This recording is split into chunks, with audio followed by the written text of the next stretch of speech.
의학 채널 비욘디 시청자 여러분, 반갑습니다.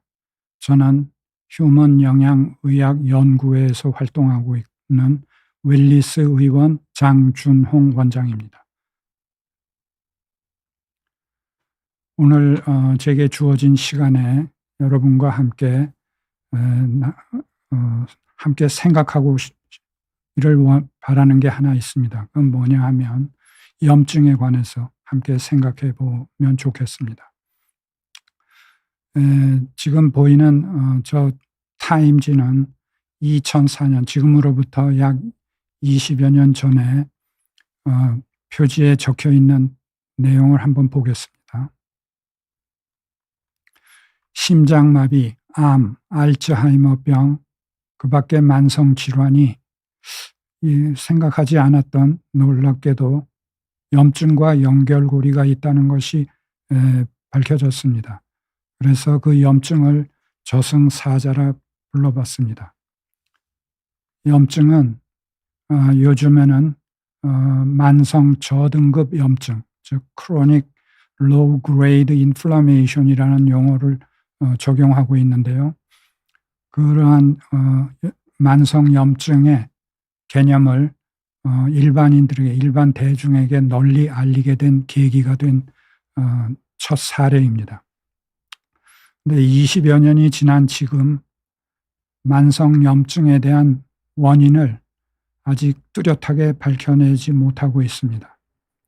여러 가지 원인으로 세포 손상이라든지 노화 이런 여러 가지를 들고 있지만 원인으로 여러 가지를 소개하고 있다는 것은 딱 부러지게 뭔가 내세울 것이 없다는 뜻과 같습니다.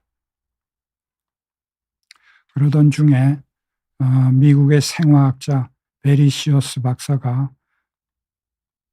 The Anti-Inflammation Zone이라는 책을 발간합니다. 저 책에서 염증의 원인과 그 염증을 예방할 수 있는 방법에 대해서 기술하고 있는데요.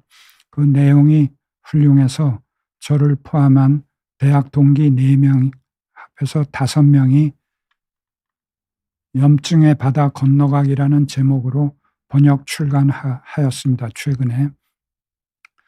염증의 바다 건너가기라는 제목을 택하게 된 연유는 불교의 부처님이 인생은 고해다, 고통의 바다다. 그래서 정진수양하면서 건너가기자고 얘기를 하셨죠. 그런데 고통은 의학의 시각으로 보면 염증입니다. 염증에 4가지 증상이 있는데 염증 부위가 빨갛게 부풀어 오르고 그 부위를 만지면 따끈하게 열감이 있고 그리고 통증이 있습니다. 즉 통증은 염증이 있다는 신호와 같습니다. 따라서 현재 문제가 되고 있는 만성질환의 원인으로 떠오른 염증의 바다를 우리가 지금 어쩌면 헤엄치고 있지만 힘들게 헤엄치고 있을 것입니다. 그래서 저 책의 제목에 넣었듯이 염증의 바다를 건너가는 그러한 길을 안내하고자 책을 출간했습니다. 지금부터 함께 생각할 내용을 순서는 염증 반응의 기전과 새로운 전략, 염증을 방치하는 현실과 그에 따른 결과, 그리고 마무리하도록 하겠습니다. 먼저 염증 반응의 기전과 새로운 전략. 원서에 염증 반응에 관해서 이렇게 적혀 있지만 그걸 그림으로 그려본 것이고 염증의 면역학적 연관성에 관해서 이제 얘기를 하겠습니다. 결국 염증의 반응의 과정을 나타낸 건데요. 외부에서 박테리아, 바이러스, 알레르기 물질 등의 이물질과 자외선 같은 자극이 우리 몸에 들어오면 마스트셀이라고 돼 있죠. 마스트의 마스트는 200여 년 전에 이 세포를 처음 발견한 독일 학자가 현미경으로 봤을 때 세포 내에 뭔가 과립이 뭉쳐있는 뚱뚱해 보이는 그러한 구조물이 있다 해서 그거를 독일어로 그걸 살이 찐, 뭐 뚱뚱한 이런 표현이 마스트라고 그럽니다. 그래서 비만 세포로 우리는 의학 용어 집에 돼 있죠. 그러면 히스타민이나 또는 세로토닌 등의 물질, 화학 물질이 분비가 돼서 적이 침입한 걸로 생각하는 거죠. 염증에 관한 얘기를 할 때는 군사 용어를 사용하게 됩니다. 그 점 양해해 주시고요. 이해하는 데는 오히려 어쩌면 도움이 될 겁니다. 초기 대응하고 비상경계령을 발령하고 그다음에 면역세포, 즉 병력을 동원시킵니다. 그다음에 중간에는 면역세포, 즉 병력을 이동시킵니다. 그리고 예비군도 동원합니다. 그다음에 프로스타글란딘, 류코트리엔, 수롬복산과 같은 아이카사노이드로 인계가 돼서 아이카사노이드는 병력을 현장에 투입합니다. 그다음에 사이토카인이 작용하면 병력을 활성화시킵니다.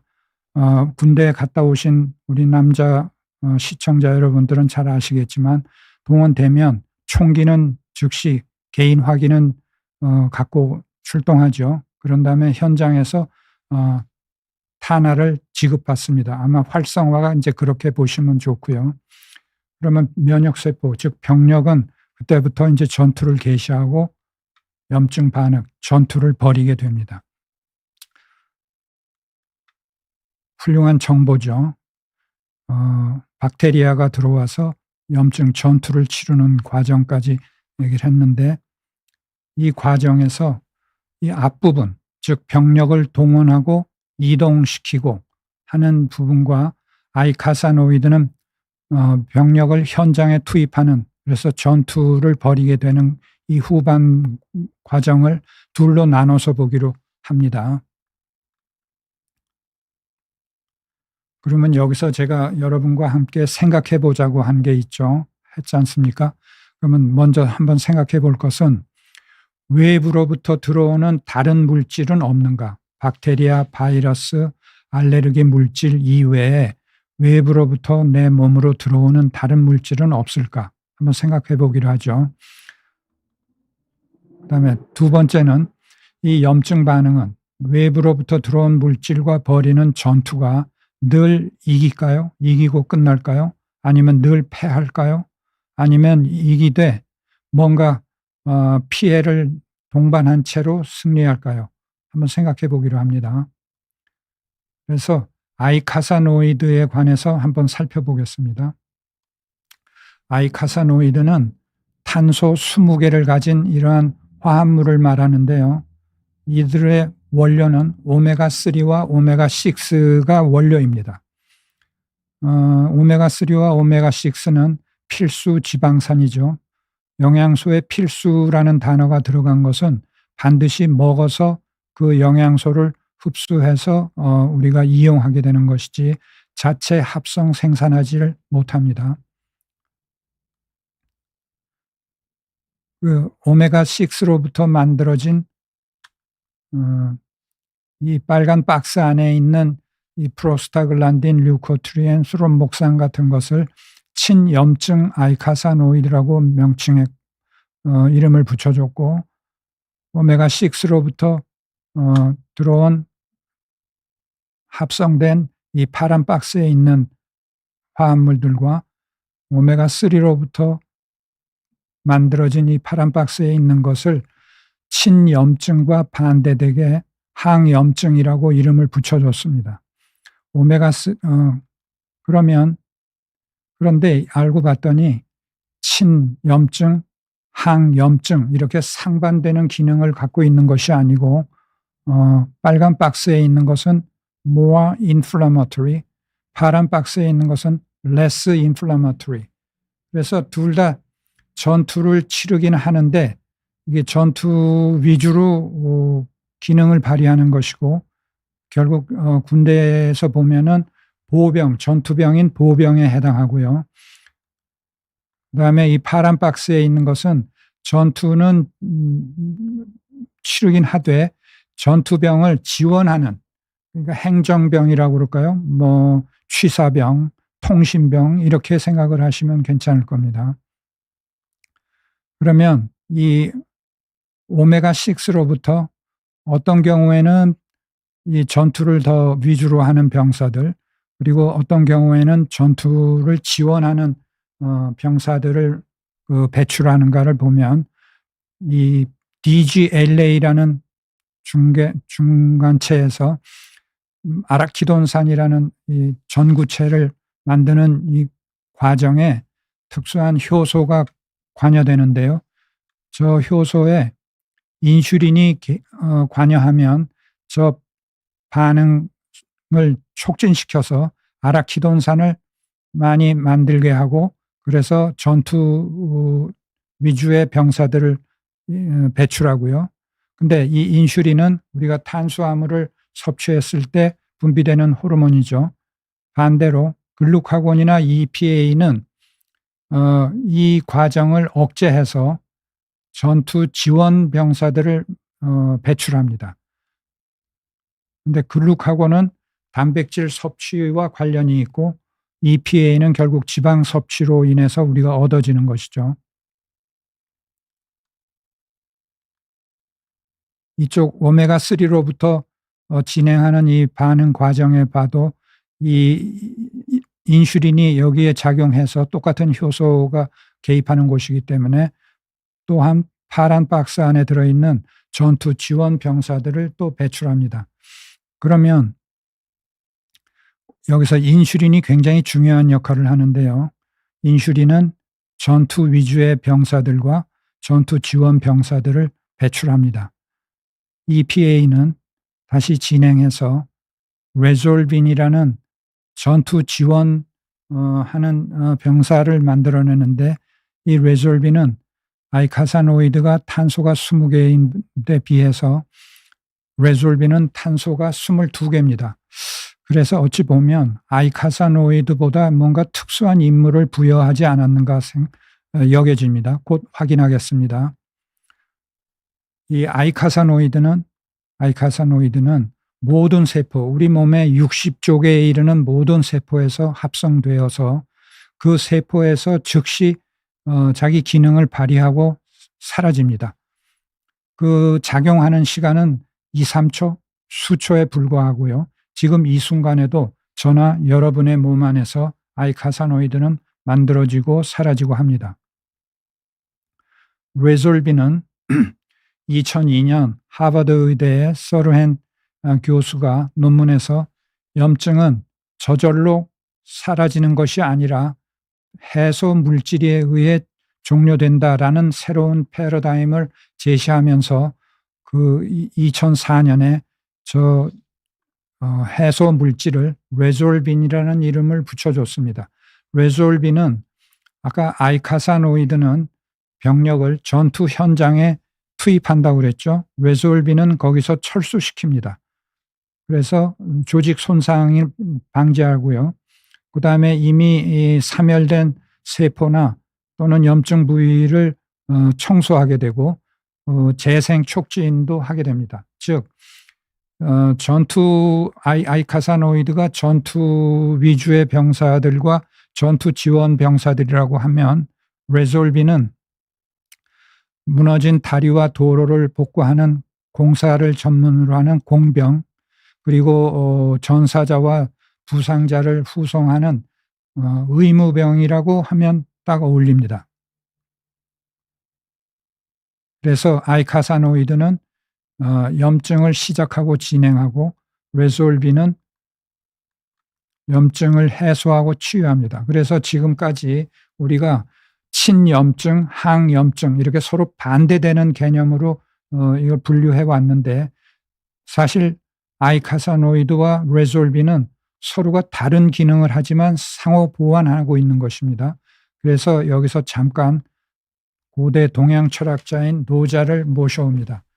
음양 이론으로 설명하기보다는 노자가 설명하는 유무상생으로 설명하는 편이 훨씬 어울립니다. 이것도 상당히 수준 높은 정보이죠. 이 전체가 아이카사노이드 합성 레졸빈 합성에 관련된 것이.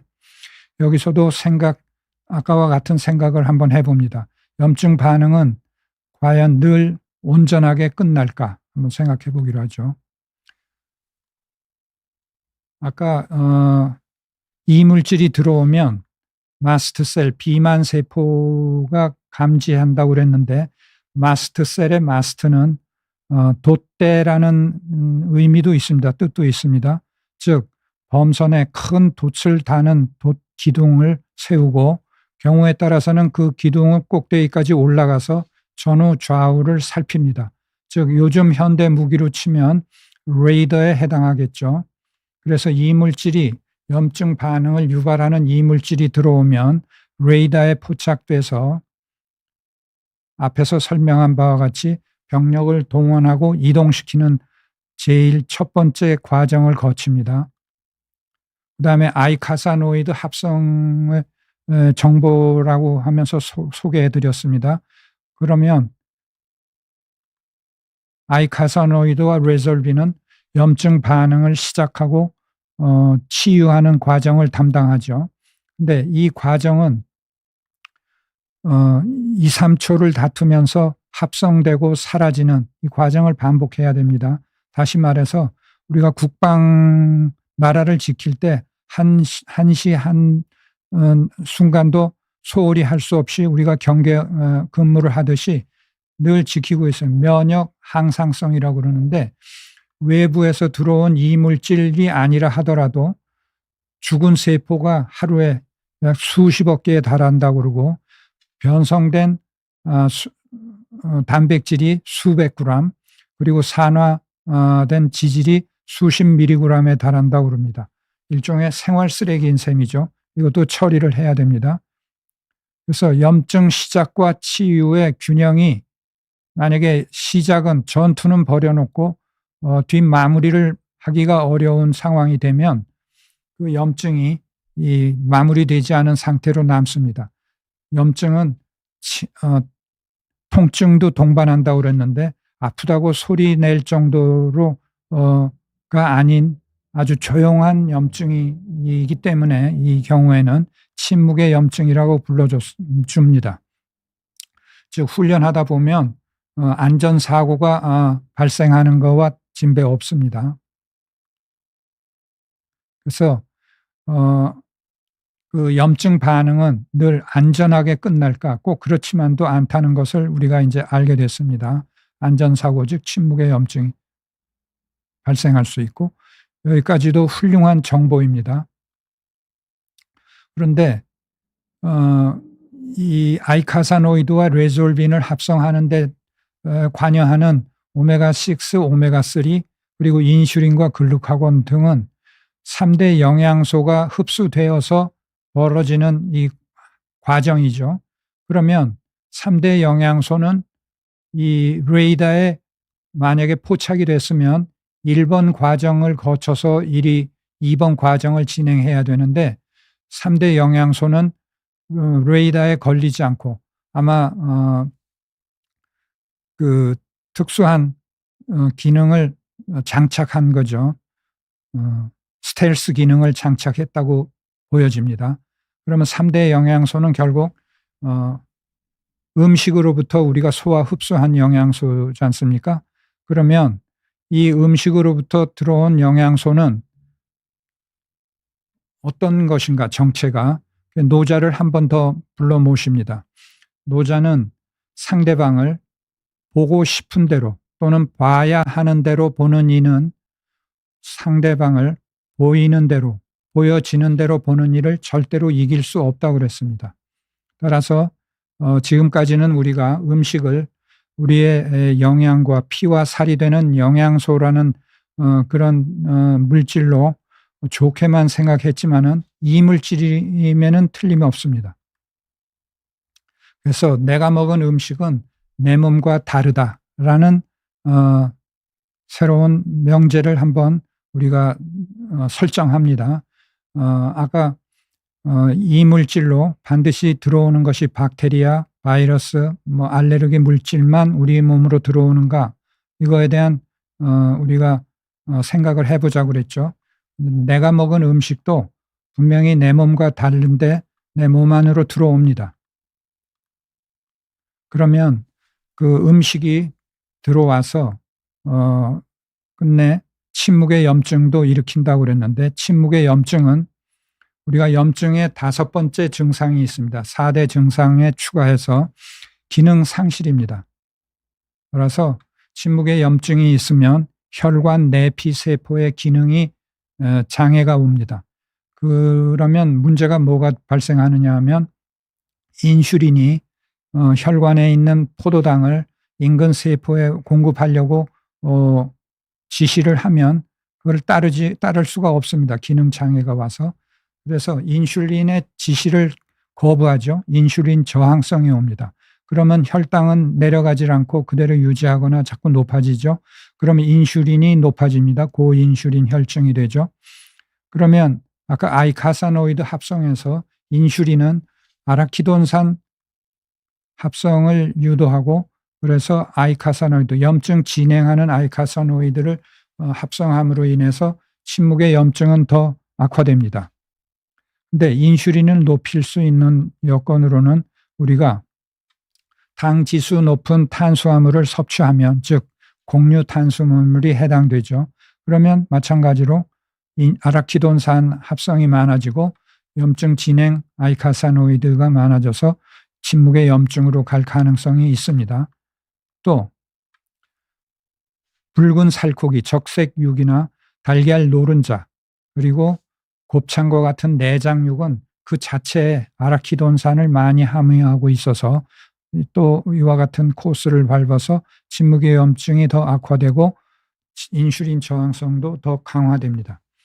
그러면 우리가 체지방량을 비축하기 위해서 비만해지겠죠. 그럼 비만해지면 내장 지방에 저장하고 있던 아라키돈산을 혈액 내로 내보내는 경우가 발생합니다. 그러면 전신을 떠돌며 침묵의 염증은 더 악화됩니다. 이와 같은 악순환이 8년여를 지나면 당뇨병에 걸리게 됩니다. 따라서 당뇨병과 비만은 침묵의 염증과 뗄래야 뗄 수 없는 관계에 있고, 일반적으로 인슐린 저항성으로 설명하는 만성질환 또한 침묵의 염증과 관련이 있습니다. 또 훌륭한 정보입니다. 앞에서 말씀드린 바와 같이 염증 반응이 진행이 1단계와 2단계가 있다고 그랬죠. 정보였죠.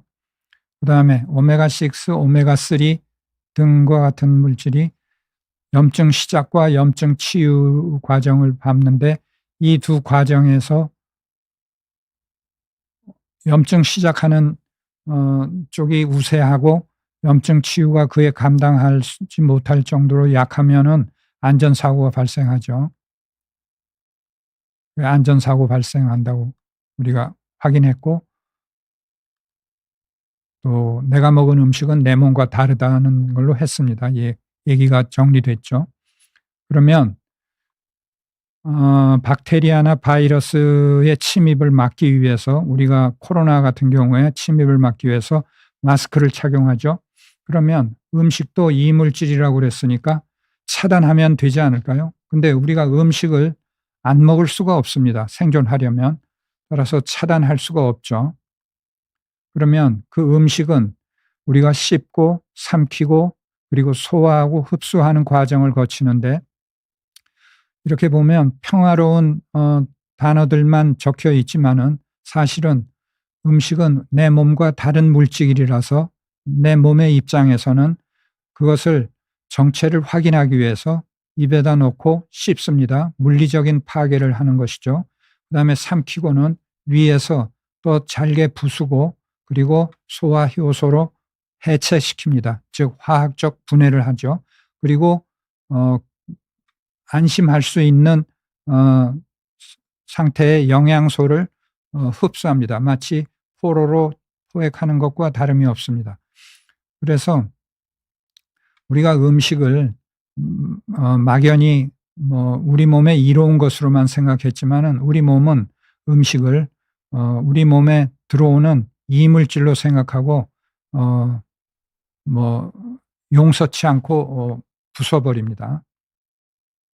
그러면 씹고 삼키고 소화 흡수해서 들어와서 대사 과정을 거치는 이 과정에서 내가 통제할 수 있는 선은 어디인가?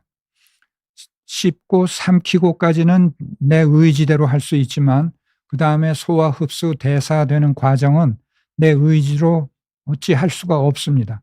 어느 누구도 도와줄 수 없습니다. 그래서 다음과 같은 명제를 도달했습니다. 내가 먹은 음식은 내 몸과 달라서 염증 반응을 일으킨다. 그러면 염증 반응을 일으키는데 침묵의 염증이 생기지 않게 하려면 시작과 치유가 균형이 맞아야 되고요. 그러려면 아이카사노이드와 레졸빈이 균형을 맞춰야 되고 오메가6, 오메가3, 인슐린, 글루카곤이 균형을 이루어야 되죠. 그러면 3대 영양소의 균형이 맞게 해야 되겠죠. 지금까지는 여러 정보를 소개했지만은 내가 먹은 음식은 내 몸과 달라서 염증 반응을 일으킨다라는 이 명제는 지식에 해당합니다. 즉, 정보들을 조직화해서 문제를 해결하는 주체적인 능력을 보유한 것이 됩니다. 그러면 그 지식을 한번 정리를 하겠습니다. 내가 먹은 음식은 내 몸과 달라서 염증 반응을 일으키는데 침묵의 염증이 만약에 발생하면 그거는 심장마비, 암, 알츠하이머병, 만성질환에 게다가 노화까지 공통 원인으로 작용합니다. 그러면 누구는 심장병, 누구는 암, 누구는 알츠하이머병과 같은 병이 달리 나타나는데 이는 우리 유전자 정보의 약점으로 입력되어 있는 그 병이 가능성이 이제 입력되어 있는데 침묵의 염증이 오래 지속되면 그 정보가 현실로 드러나서 병으로 발현되고요. 그렇지 않고 침묵의 염증을 많이 예방하거나 적게 발생하게 하면 그 약점이 질병으로 발현할 여지가 있는 약점이 조용히 잠자고 있게 됩니다. 문제를 해결하는 것은 3대 영양소의 구성의 비율인데요. 우리가 일반적으로 건강하게 먹으려면 이렇게 얘기합니다. 골고루, 알맞게, 규칙적으로 먹으라고 얘기를 하죠. 그러면 골고루는 이미 얘기했듯이 단백질, 지방, 탄수화물을 골고루 먹는데 오메가3와 오메가6도 우리가 골고루 먹어야 됩니다. 현재 오메가3 대 오메가6의 비율을 1대2, 많아도 1대4를 허용 범위로 우리가 설정하고 있지만 현재 실제로 우리가 식생활에서 섭취하는 비율을 보면 1대20까지도 보고된 사례들이 있습니다. 이 아이카사노이드의 염증 진행과 염증 지원 그리고 치유와 보수를 하는 그러한 레졸빈이 인슐린이 개입하면 염증 진행, 글루카곤이나 EPA가 하면 염증 지원하거나 그다음에 레졸빈을 만들죠. 이러한 아이카사노이드에는 여기 염증 이외에 혈액 응고를 억제하고 또 이쪽은 촉진하고 혈관을 수축하고 혈관을 확장하고 면역 촉진, 면역 억제, 통증 촉진, 통증 억제와 같은 생리 조절 시스템을 관리합니다. 그 균형이 맞은 상태를 아이카사노이드의 균형이 맞았다 이렇게 길게 얘기를 하지 않고 더 존에 있다 이렇게 해서 더 좋은이라고 풀어봤습니다. 아까도 얘기했듯이 우리가 단백질 식품, 지방, 탄수화물 식품을 선택하는 것은 우리가 임의로 할 수 있지만은 그 소화 흡수된 아미노산, 지방산, 포도당으로 소화 흡수된 다음에는 우리가 컨트롤할 수가 없습니다. 그래서 3대 영양소 식품을 알맞게 먹으려면 어떻게 우리가 갖추면 되는가를 한번 소개하겠습니다. 탄수화물 9g, 단백질 7g, 지방 3g을 1블록이라는 단위로 우리가 설정을 합니다. 그러면 여자는, 보통 체격의 여자는 한 끼에 3블록을 식사하도록 권합니다. 그러면 단백질은 3, 7이 21g 한 끼에, 지방은 3, 3은 9g, 탄수화물은 3, 9, 27g을 들어있는 식품을 선택하면 됩니다. 남자의 경우는 4블록을 권합니다. 따라서 단백질은 4, 7이 28g, 지방은 4, 3, 12g, 탄수화물은 4, 9, 36g, 그리고 근육이 많고 체격이 큰 남성의 경우 5블록까지도 권합니다. 그러면 규칙적으로 먹는 것은 어떻게 먹으면 되는지, 언제 먹으면 되는지, 그거는 인슐린이 상당히 큰 역할을 한다고 그랬는데, 인슐린이 분비돼서 그 기능을 다 발휘할 때까지 소요되는 시간이 대략 4시간에서 6시간으로 조사됐습니다. 그래서 평균 5시간 간격으로 식사를 권합니다. 그러면 탄수화물 9g, 단백질 7g, 지방 3g 이렇게 숫자로 표현하니까 그 힘들어서 하겠느냐? 근데 그렇게 하기는 어렵습니다. 물론 그래서 손바닥으로 할 수 있는 방법을 소개해 드립니다. 눈대중으로. 탄수화물은 채소와 과일을 양손 바닥에 가득히 담는 정도의 양이고, 단백질은 저지방 단백질로, 예를 들어서 소고기면 손바닥 크기와 그 두께만큼을 한 끼에 먹습니다. 그리고 손가락 5개죠. 그래서 5시간 간격으로 먹고, 5시간 간격으로 먹자는 얘기는 아침, 점심, 오후 간식, 저녁, 그리고 밤참 이렇게 5번 식사하고요. 간식까지 포함해서. 그리고 체격이 좋은 큰 남성의 경우 5블록까지 식사량을 권하죠. 그래서 아까 아이카사노이드의 균형이 맞는 상황을 더 존이라고 그랬습니다. 그래서 존에 유리한 식사, 그래서 더 좋은 다이어트라고 불러봅니다. 그러면 현재 식사 권하는 식사 패턴과 염증 해소 치유 식사 사이를 둘을 한번 비교해 보겠습니다. 3대 영양소의 칼로리 구성 퍼센트 비율을 대표값으로 해서 탄수화물, 단백질, 지방의 순서로 적어봅니다.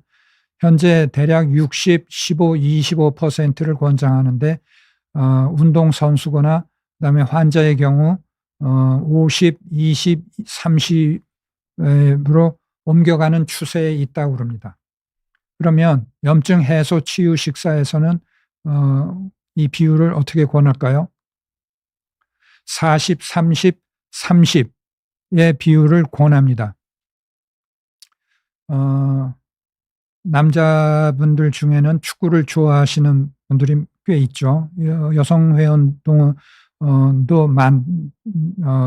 많아졌다고 그러기는 합니다. 축구에 필승 전법이 4-3-3 전법이 있습니다. 물론 4-2-4, 4-3-2-1 뭐 등의 변형도 있지만 기본이 4-3-3입니다. 기억하기 쉽게 소개해 드렸습니다. 여기서 한 번 더 생각을 합니다. 우리가 현재 권하고 있는 60, 15, 25가 권하기 이전에는 우리가 밥도 많이 먹고 그럴 때는 탄수화물 70, 단백질 10, 지방 20의 시절도 있었습니다. 그러면 이것이 지금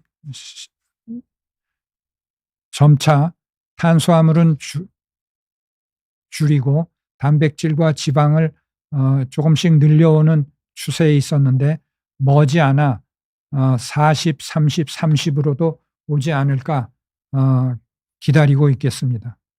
그 다음에 하루 섭취 칼로리 권장량을 보면 대략 여성은 2000칼로리, 남성은 2600칼로리인데 염증 해소 치유 식사에서는 칼로리를 기준으로 해서 얼만큼 먹어야 된다라는 권장을 칼로리로는 하지 않습니다. 오로지 40, 30, 30의 이 구성 비율을 권합니다. 그래도 혹시나 해서 칼로리를 계산해 보면 이와 같이 나옵니다. 여성 1000, 남성 1300. 묘하게도 반에 해당합니다. 그러면 이렇게 의문이 들 수 있습니다. 허기지고 그리고 기운이 없어서 지낼 수 있을까? 제 뒤 화면의 배경으로 돼 있는 사진인데요. 제가 1999년에 지리산 등산 가서 일출 직후에 찍은 운해 사진입니다. 이 사진을 찍으려고 밤 10시에 한 3, 40명의 산악사진 동호인들이 버스를 대절해서 지리산에 도착해서 새벽 서너 시경부터 일출 때까지 무거운 삼각대와 카메라를 넣은 배낭을 메고 부랴부랴 올라가서 찍은 사진입니다. 만약에 1300, 눈대중으로 해서 1500, 1800을 만약에 먹었다 하더라도 허기지거나 전혀 활동하는 데 지장이 없습니다. 또 제가 2007년부터 현재까지 즐기고 있는 도로 사이클인데요. 금년에는 무더위로 자전거 탈 기회가 많지 않았는데 작년에 63빌딩 뒤편에 자전거 도로에서 잠시 쉴 때 찍은 사진입니다. 만약에 칼로리를 집중적으로 생각했다면 1300 칼로리를 먹고 이런 등산과 사진 촬영 및 자전거 타기를 할 수 없을 겁니다. 하나 더 추가로 한번 설명해 드리면 하버드대 조슬린 당뇨센터에서 당뇨 환자들한테 권하는 3대 영양소의 비율입니다. 탄수화물 40, 단백질 20에서 30, 지방 30에서 35 정도인데 사실은 이와 같이 한 가지 숫자로 표현해 주는 것이 좋습니다. 왜냐하면 우리가 사격을 할 때 이거 한번 생각하는 거거든요. 아홉 번째 생각. 사격할 때 중앙에 10점을 겨누고 사격을 하지 10점 내지 9점, 10점 내지 8점 이렇게 폭넓게 관역을 설정하고 사격하지는 않습니다. 10점을 겨누고 사격을 해도 9점, 8점, 7점을 쏠 경우도 있지 않습니까? 즉 40, 30, 30이라고 숫자를 정했다는 것은 저기에 정확하게 맞추라는 강요가 아니고 저렇게 맞추려다 노력을 하면 저 근처에 간다는 얘기입니다. 그래서 제가 소개하는 이 식사에서는 칼로리는 신경 쓰지 않으셔도 됩니다. 염증을 방치하는 현실과 그 결과에 대해서 한번 보겠습니다. 왼쪽에 있는 이 식사는 모 대학병원에서 당뇨 환자에게 제공하는 환자식입니다. 오른쪽은 모 지방자치단체에서 운영하는 공공도서관에서 지역 주민을 위해 아주 저렴한 가격에 제공하는 점심 식사입니다. 먼저 대학병원에서 환자 식사라고 제공하는 보면은 탄수화물 9g, 단백질 7g, 지방 3g의 기준에 맞을지 평가는 유보하겠습니다. 여기서 보면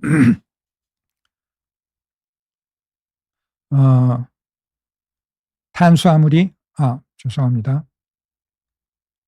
탄수화물인 곡류 밥하고요. 그 다음에 여기 무, 그 다음에 배추, 배, 시금치가 탄수화물이죠. 그러나 지금 흔히 채소와 과일은 비타민과 미네랄로 분류를 하고 있지만 채소와 과일은 비타민과 미네랄이 풍부해서 유리한 탄수화물이고요. 그 다음에 곡류 탄수화물은 인슐린을 많이 분비시키기 때문에 좀 불리한 탄수화물로 분류합니다. 여기 오메가3가 풍부한 고등어도 좀 있고 여기 오징어인지 닭고기인지 모르겠는데 단백질이 소량이 있습니다. 이 평가는 보류하겠습니다. 여기도 보면 밥, 불리한 탄수화물, 채소, 유리한 탄수화물, 그다음에 튀김옷에 밀가루, 불리한 탄수화물, 그 안에 들어있는 것이 생선인지 돼지고기인지 모르지만 단백질, 여기 두부 조금, 그다음에 게살, 뭐 이 정도입니다. 이것도 평가를 유보하겠습니다. 일반 식당의 메뉴는 고객이 맛과 양을 찾아 본인이 결정하는 것이라서 여기서는 평가를 하지 않겠습니다. 2013년에 개봉한 친구2라는 영화에서 명대사를 제가 발견했습니다. 뭐냐면 주진모, 배우 주진모죠. 이 조폭의 제1세대 1대 두목이고요. 보스고, 그 다음에 그 아들인 유호성이 3대 보스입니다. 여기 표지에는 보이지 않지만 기주봉이라는 중년 배우가 2대 보스를 했는데 지금은 나이가 들어서 은퇴해서 요양원에서 지냅니다. 물론 1대 보스는 이미 사망했죠. 유호성이 왕년의 보스였던 요양원에 있는 보스를 찾아가서 위문하면서 이런저런 얘기 끝에 이렇게 묻습니다. 형님은 지금 무슨 재미로 사십니까? 그랬더니 지금 요양원에서 지내고 있는 왕년의 보스가 네 아버지가 즉 1대 보스가 예전에 이렇게 말하더라. 늙으면 자 뭐라고 했을까요? 아픈 재미로 산다고 그랬습니다. 참 명대사입니다. 아프다는 것은 염증이죠. 침묵의 염증이 쌓이고 쌓여서 그 후유증으로 산다는 얘기입니다. 아픈 재미로 살지 않기를 바랍니다. 저도 그렇고 여러분도 그렇고. 이제 마무리하겠습니다. 우리가 바꾸기 어려운 것이 3가지가 있다고 합니다. 누구나. 첫째는 믿고 따르는 종교, 그 다음에 믿고 지지하는 정당, 정치 성향이죠. 그리고 믿고 따르는 그 식사 가이드라인이라고 할까요? 영양 개념.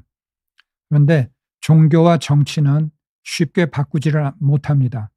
비교 체험하기도 어렵고, 그러나 영양 개념, 즉 식사 가이드라인은 예민한 분은 한 끼 또는 하루, 이틀, 길어도 2주만 제대로 해보면 내가 어느 쪽을 선택해야 될지 분명해집니다. 그럼 한번 비교해 보겠습니다. 현재 영양 개념에서는 3대 영양소를 칼로리 공급하는 역할을 하면 그걸 3대 영양소라고 합니다. 그래서 탄수화물, 단백질, 지방은 우리가 칼로리 공급하는 영양소죠. 그래서 그 3대 영양소는 탄수화물, 단백질, 지방을 칼로리 공급 개념에서 보고 있고, 새로운 영양 개념에서는 앞에서 아이카사노이드를 합성을 설명할 때 탄수화물은 인슐린, 단백질은 글루카곤, 지방은 아이코사노이드 합성의 원료가 되고 그 다음에 그 양쪽으로 배치하는 데 관여한다고 그랬습니다. 아이카사노이드인데 여기서는 아이코사노이드라고 한 것은 아이코사노이드는 의학 용어집에 있는 용어고요. 아이카사노이드는 원어민의 발음을 따서 한 것입니다. 그러니까 뭐 크게 다르다고 혼돈하지 않으셔도 됩니다.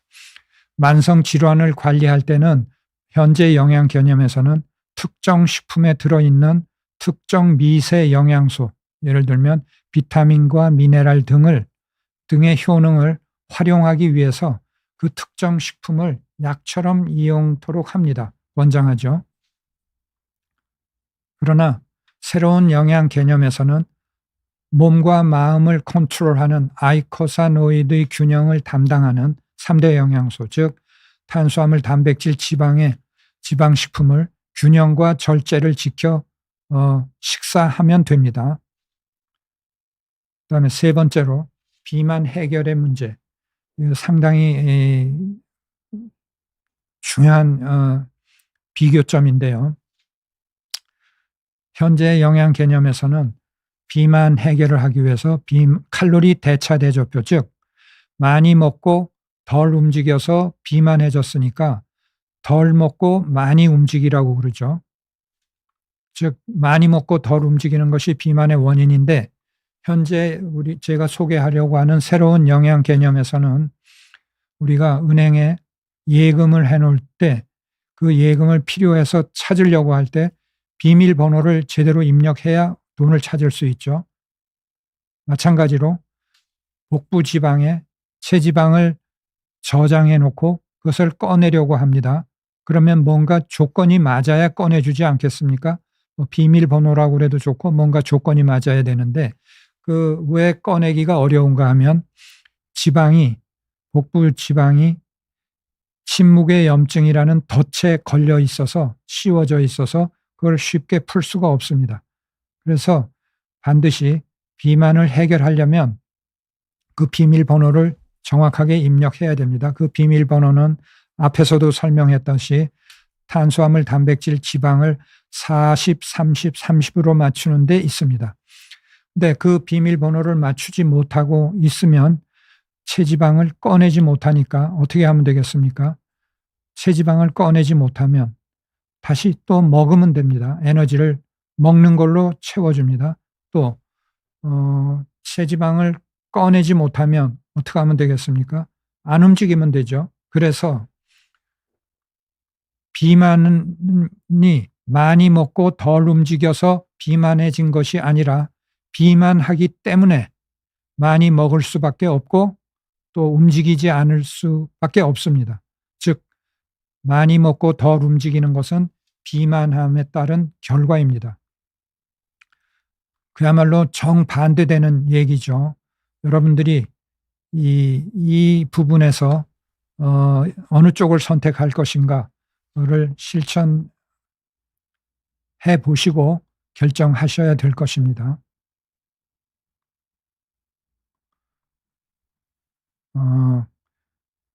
갈릴레이가 지동설을 지지하면서 법정에서 다음과 같이 읊조렸다고 그러죠. 그래도 지구는 돈다. 그래서 말합니다. 내가 먹은 음식은 내 몸과 달라서 염증 반응을 일으킨다라는 이 명제를 부정하거나 인정하지 않는 그분도 그분이 먹은 음식은 그분의 몸과 달라서 염증 반응을 일으키고 있습니다. 침묵의 염증이라는 가랑비에 옷 젖는 줄 모르는 셈입니다. 말년에 아픈 재미로 살게 되는 것이죠.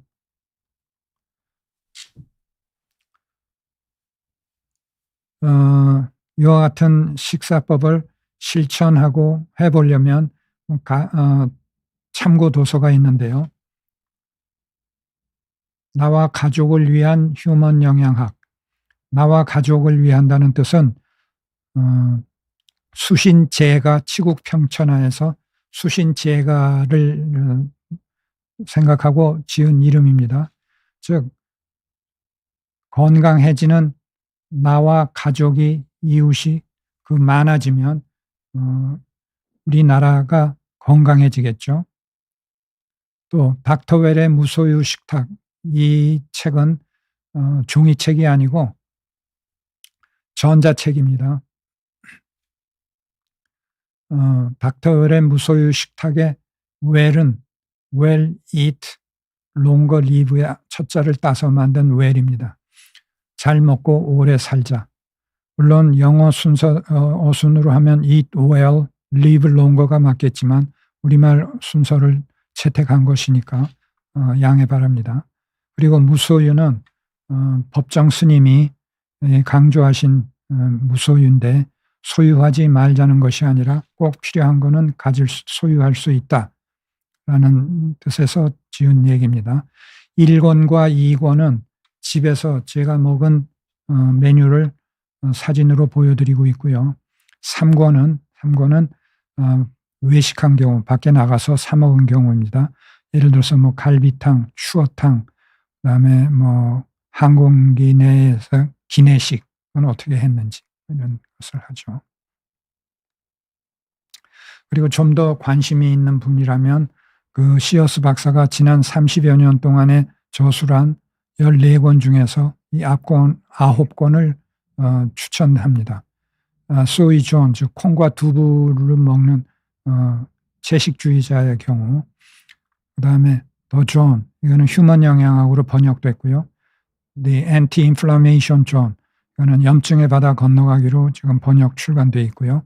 그다음에 Anti-Aging, 항노화, 저속노화에 관한 얘기, 그다음에 Resolution John, 염증 치유에 관한 얘기, 그다음에 Toxic Fat은 아까 내장 지방에 있던 아라키돈산이 혈관 내로 나와서 전신을 떠돌면서 일으키는 말썽을 일으키고 있는 것에 대한 얘기고요. 그다음에 지중해 식사가 어떻게 좋은 건지, 왜 좋은지, 오메가3에 관한 얘기입니다. 오메가3의 기능과 오메가3는 과연 복용하는 게 좋은지, 복용한다면 복용량은 얼만큼 해야 되는지, 그리고 어떤 제품을, 즉 만드는 제조 과정이 어찌 되어야 하는지에 관한 얘기, 그다음에 그 식사법을 마스터하는 과정에 대한 얘기입니다. 지금 소개한 것은 책과 도서와 자료는 제가 영양학과 의학을 생각하면서 그걸 정보를 가지고 다룰 때 서강대 철학과 최진석 명예교수가 저술한 도서와 유튜브 방송이 인문학적 시각, 그리고 고대 철학, 동양 철학에 대한 시각, 그리고 종교의 시각을 더 씌울 수 있는 좋은 기회가 됐습니다. 그래서 지금은 우리가 강서구 의사회 주최로 건강교양 강좌를 진행하고 있는데요.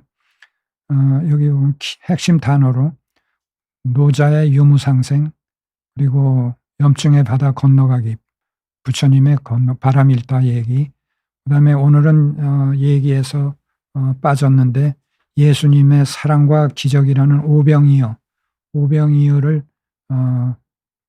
영양학과 사회학인 시각에서 풀어놓은 내용을 염증의 바다 건너가기 책 부록에 적혀 있습니다.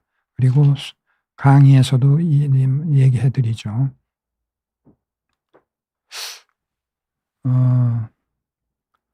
내가 먹은 음식은 내 몸과 달라서 염증 반응을 일으킵니다. 염증은, 그 반응은 침묵의 염증이 대부분 침묵의 염증으로 했는데 그 침묵의 염증조차 없어야 최상의 건강입니다.